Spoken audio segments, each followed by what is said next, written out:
ഓം ശാന്തി. ഇന്ന് ഞാൻ നിങ്ങൾക്ക് മഹാഭാരതത്തിലെ ഒരു ചെറിയൊരു ഭാഗത്തെ കേൾപ്പിക്കാനാണ് ആഗ്രഹിക്കുന്നത്.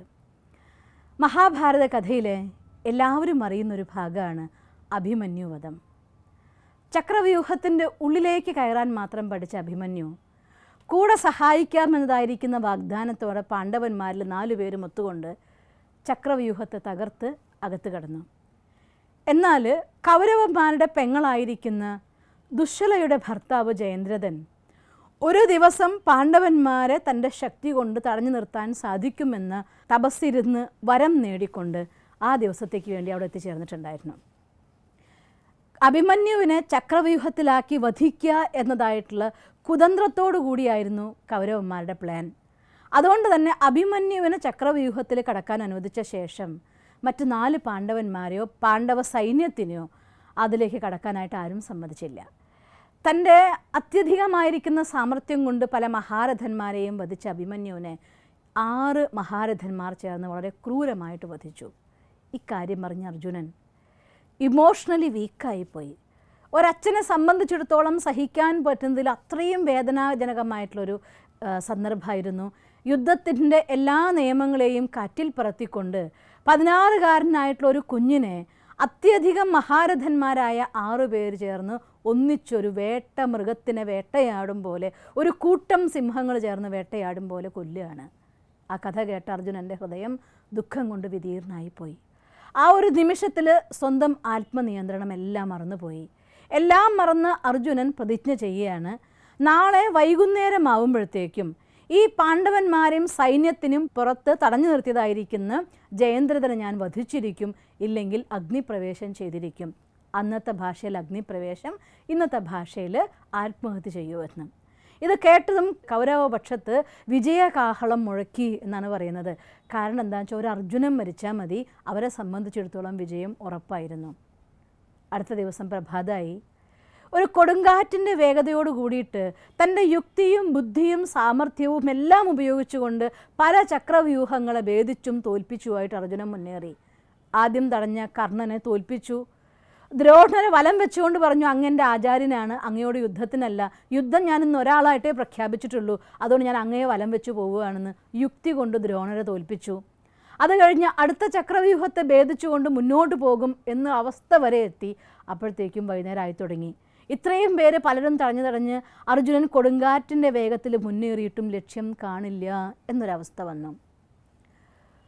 കാണില്ല എന്ന് ഉറപ്പായി കഴിഞ്ഞു. പെട്ടെന്ന് ആകാശത്ത് സൂര്യൻ അപ്രത്യക്ഷമായി. സൂര്യൻ മറഞ്ഞു. എല്ലാവരും പറഞ്ഞു അർജുനൻ്റെ പ്രതിജ്ഞ തെറ്റിയിരിക്കുന്നു. അതുവരെ ഈ എല്ലാ ചക്രവ്യൂഹങ്ങളിടയിലും ഒളിച്ചിരുന്ന ജയദ്രഥൻ ധൈര്യത്തോടെ പുറത്തു വന്ന് അർജുനനെ കളിയാക്കിക്കൊണ്ട് പറയുകയാണ്, നീ എന്നെ വധിക്കുന്നല്ലേ പറഞ്ഞത്, നിനക്ക് വേണ്ട ചിതതാ ഞാൻ ഒരുക്കി വെച്ചിട്ടുണ്ട്, പ്രവേശിക്ക്, ഗാണ്ഡീവത്തോട് തന്നെ ആയിക്കോട്ടെ, ഇനി അർജുനനില്ലെങ്കിൽ പിന്നെ ഗാണ്ഡീവം എന്തിനു വേണം, അതുകൊണ്ട് ഗാണ്ഡീവത്തോടെ പ്രവേശിച്ചോ, ഞാനാണ് നിൻ്റെ ചിതയ്ക്ക് തീ കൊളുത്താൻ പോകുന്നത് എന്ന്. ജയദ്രഥൻ വരും മുന്ന് ദുര്യോധനൻ, ദുശാസനൻ, അങ്ങനെ കൗരവപക്ഷത്തുള്ള പലരും വന്ന് പരിഹസിക്കുകയാണ് അർജുനനെ. നീയല്ലേ പറഞ്ഞത് ഭഗവാൻ ആരുടെ കൂടെയുണ്ടോ അവരുടെ കൂടെ വിജയം ഉണ്ടാകുമെന്ന്. സൈന്യത്തെ തിരഞ്ഞെടുക്കാതെ കൃഷ്ണൻ മതി എനിക്കെന്ന് പറഞ്ഞ തീരുമാനത്തെ അന്നേ ഞാൻ പറഞ്ഞതാണ് നിൻ്റെ തീരുമാനം തെറ്റിയെന്ന്. ദാ ഇപ്പോൾ നോക്ക്, കൃഷ്ണൻ ദാ നിൽക്കണു നിൻ്റെ അടുത്ത്, എന്നിട്ട് നിന്നെ രക്ഷിച്ചോ, വാ കയറിക്കോ ചെതയിലേക്ക് എന്ന് ദുര്യോധനൻ കളിയാക്കുകയാണ്. എല്ലാവരുടെ പരിഹാസങ്ങളും അതിൻ്റെ മാക്സിമത്തിൽ നടക്കുന്നു. ചെതയ്ക്ക് തീ കൊളുത്താൻ തയ്യാറായിക്കൊണ്ട് കയ്യിൽ പന്തം പിടിച്ചുകൊണ്ട് ജയദ്രഥൻ മുന്നോട്ട് വരും വരെ കൃഷ്ണൻ ഒന്നും മിണ്ടുന്നില്ല. ആ സമയത്തെല്ലാം ഉറപ്പായി, ഇനി മരിക്കല്ലാതെ വേറെ വഴിയില്ല. അത്രയും ഘട്ടം വരെ എത്തി. അപ്പോഴും അർജുനൻ പറയുകയാണ്, ഭഗവാനെ നിൻ്റെ ഇച്ഛ അതാണെങ്കിൽ അങ്ങനെ നടക്കട്ടെ. ആ ഒരു അവസരത്തിൽ ഇനി എനിക്ക് ഒന്നുമില്ലാന്നാവുന്ന സമയത്ത് പോലും ഭഗവാനുള്ളതായിട്ടുള്ള വിശ്വാസത്തിലോ സമർപ്പണത്തിലോ ഒരു വ്യത്യാസവും വരാതെ നിൻ്റെ ഇച്ഛ അതാണെങ്കിൽ അങ്ങനെ നടക്കട്ടെ എന്ന് പറഞ്ഞുകൊണ്ട് തേരിൽ നിന്ന് താഴത്തിറങ്ങി ചെതയുടെ അടുത്തേക്ക് പോവുകയാണ് അർജുനൻ. ചെതയുടെ അടുത്തെത്തിയ സമയത്ത് ചക്രം സൂര്യൻ്റെ മുന്നിൽ നിന്ന് മാറി. സൂര്യൻ പുറത്തു വന്നു.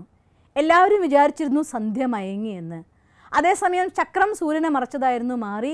കൃഷ്ണൻ പറയുകയാണ്, അർജുന ദേ നിൽക്കുന്നു ജയദ്രഥൻ, നീ നിൻ്റെ പ്രതിജ്ഞ പൂർത്തിയാക്കിക്കോളൂ.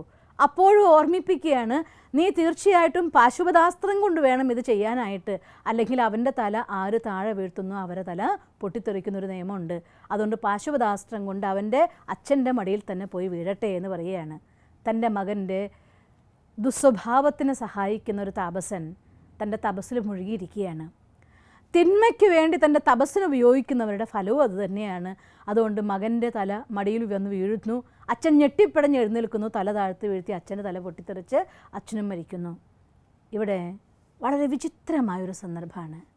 പലരും മഹാഭാരതത്തിൽ കൃഷ്ണൻ്റെ ഈ ഒരു കർമ്മത്തെ വളരെയധികം വിമർശന ബുദ്ധിയോടുകൂടി കൃഷ്ണൻ പക്ഷപാതം ചെയ്തു എന്ന് പറയുന്നുണ്ട്. പക്ഷേ വാസ്തവത്തിൽ കൃഷ്ണൻ പക്ഷപാതം ചെയ്യല്ല ഉണ്ടാവുന്നത്. ഇത് മറ്റൊരു കാര്യത്തിൻ്റെ സിംബോളിഫിക്കായിട്ട് കാണിച്ചിരിക്കുകയാണ്. ആക്ഷൻ പറഞ്ഞാലും അവിടെ കൃഷ്ണൻ പക്ഷപാതം കാണിച്ചിട്ടില്ല. കാരണം കൃഷ്ണൻ്റെ പ്രതിജ്ഞ ഒന്നേ ഉണ്ടായിരുന്നുള്ളൂ, ഞാൻ ആയുധമെടുത്ത് യുദ്ധം ചെയ്യില്ല എന്ന് മാത്രമേ ഉണ്ടായിരുന്നുള്ളൂ.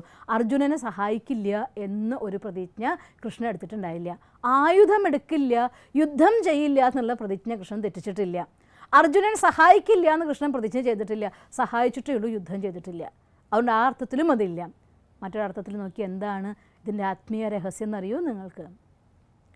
ഈ സൃഷ്ടിയിൽ ഏത് ജീവാത്മാക്കളാണോ തൻ്റെ മനസ്സും ബുദ്ധിയും സംസ്കാരവും സഹിതം ഈശ്വരൻ്റെ ആജ്ഞ എൻ്റെ ജീവിതം എന്ന് മാനിച്ചുകൊണ്ട് തൻ്റെ സമ്പൂർണ്ണ സമർപ്പണം ഭഗവാന്റെ മുന്നിൽ ചെയ്യുന്നത്, ആ ജീവാത്മാക്കളുടെ രക്ഷയ്ക്ക് വേണ്ടി ഈ പ്രകൃതിയിലെ പഞ്ചതത്വങ്ങളും അവരുടെ മുന്നിൽ സഹായികളായിക്കൊണ്ട് സേവകരെ പോലെ നിലനിൽക്കും. പഞ്ചഭൂതങ്ങൾ അവർക്ക് വേണ്ടിയാണ് പ്രവർത്തിക്കുക. ആര് സ്വന്തം മനസ്സിനെ കീഴടക്കിയോ, ഭഗവാനിൽ മനസ്സിനെ അർപ്പിച്ചോ, അവർക്കുള്ളതാണ് ഈ ലോകത്തിൻ്റെ ജയം. അതുകൊണ്ടാണ് പറയുന്നത് മൻ ജീത്തേ ജഗത് ജീത്ത് എന്ന് പറയുന്നത്. മനസ്സിനെ ജയിക്കാനുള്ള ഉത്തമമായ വഴിയാണ് മനസ്സിനെ ഭഗവാനിൽ സമർപ്പിക്കുക, അഥവാ മനസ്സ് ധ്യാനത്തിലൂടെ ഈശ്വരനുമായിട്ടുള്ള സംബന്ധത്തിലൂടെ സമ്പൂർണ്ണ സമർപ്പണമാവുക. ഒരാൾ നമ്മുടെ പൂർണ്ണ രക്ഷ അറിയുമെങ്കിൽ നമ്മളെക്കാൾ നന്നായിട്ട് നമ്മുടെ മഹത്വം അറിയുന്ന, നമ്മളെക്കാൾ നന്നായി നമ്മുടെ നന്മ അറിയുന്ന, നമ്മളെക്കാൾ നന്നായി നമ്മുടെ നന്മ കാക്ഷിക്കുന്ന ആ ഭഗവാന്റെ മുന്നിൽ ഒരു ജീവാത്മ തൻ്റെ സമ്പൂർണ്ണ സമർപ്പണം നടത്തിയാൽ തീർച്ചയായിട്ടും ആ ആത്മാവിൻ്റെ എല്ലാ ബലഹീനമായ അവസ്ഥകളിൽ സംഭവിച്ചു പോകുന്ന ഇമോഷണൽ വീക്കായിക്കൊണ്ട് എന്തെങ്കിലും ഒരു കൊച്ചു തെറ്റ് പറ്റിയിട്ടുണ്ടെങ്കിൽ പോലും അതിനും ഇല്ലാതാക്കാൻ ഈ പഞ്ചതത്വങ്ങൾ കൂടി നമ്മളെ സഹായിക്കാൻ വേണ്ടി വരുന്നതായിരിക്കും. അവരുടെ രക്ഷകൻ്റെ ഉത്തരവാദിത്വം ഭഗവാൻ ഒരിക്കലും തൻ്റെ തോളിൽ നിന്ന് മാറ്റുന്നതല്ല. അതുകൊണ്ട് സ്വന്തം ജീവിതത്തിൻ്റെ ഉത്തരവാദിത്വം കർമ്മം പൂർണ്ണമായി ചെയ്യാൻ രണ്ട് ഭാഗവും നമ്മൾ വിശകലനം ചെയ്യണം. അന്നത്തെ രാത്രി സൂര്യാസ്തമനത്തോടടുത്ത സമയം വരെ തൻ്റെ കഴിവിൻ്റെ പരമാവധി പരിശ്രമം ചെയ്ത ശേഷം പിന്നെ ബാക്കി ഭാഗം നിങ്ങൾക്ക്, അഥവാ എല്ലാം പരിശ്രമിച്ചിട്ടും എത്രയൊക്കെ നോക്കിയിട്ടും എന്നെക്കൊണ്ട് ജയിക്കുന്നില്ലല്ലോ എന്ന് വിചാരിച്ചുകൊണ്ട് നമ്മുടെ വിശ്വാസത്തിൻ്റെ ശക്തിയെ നഷ്ടപ്പെടുത്തി, അവനവനിലുള്ള വിശ്വാസം നഷ്ടപ്പെടുത്തി, ഈശ്വരനിലുള്ള വിശ്വാസം നഷ്ടപ്പെടുത്തി, ഇപ്പം എനിക്കൊന്നിലും വിശ്വാസമില്ല, എനിക്കൊന്നിലും മൂടില്ല എന്ന് പറയുന്നവർക്കുള്ള ഉത്തമ ഉദാഹരണം മഹാഭാരതത്തിൽ കൊടുത്തിരിക്കുകയാണ്. അങ്ങനെ ഒരിക്കലും വിചാരിക്കരുത്. അവസാന നിമിഷം തീർച്ചയായിട്ടും നമ്മൾ ചെയ്ത കർമ്മത്തിൻ്റെ കണക്ക് തീരുന്ന ഒരു സെക്കൻഡ് അവിടെ എല്ലാം നല്ലതിലേക്ക് മാറ്റപ്പെടും. നമുക്ക് വേണ്ടി തീർച്ചയായിട്ടും പ്രകൃതി നമ്മുടെ സഹായിയായിട്ട് വരും, ഭഗവാൻ നമ്മുടെ സഹായിയായിട്ട് വരും. പെട്ടെന്ന് മാജിക് പോലെ നമ്മുടെ സ്വപ്നങ്ങൾ സത്യമാവാൻ തുടങ്ങും, ജീവിതം മാറ്റിമറിക്കപ്പെടും. അതുകൊണ്ട് സ്വന്തം ജീവിതത്തിനോട് മടുപ്പ് തോന്നരുത്, ഈശ്വരൻ്റെ അടുത്ത് വിരക്തി തോന്നരുത്.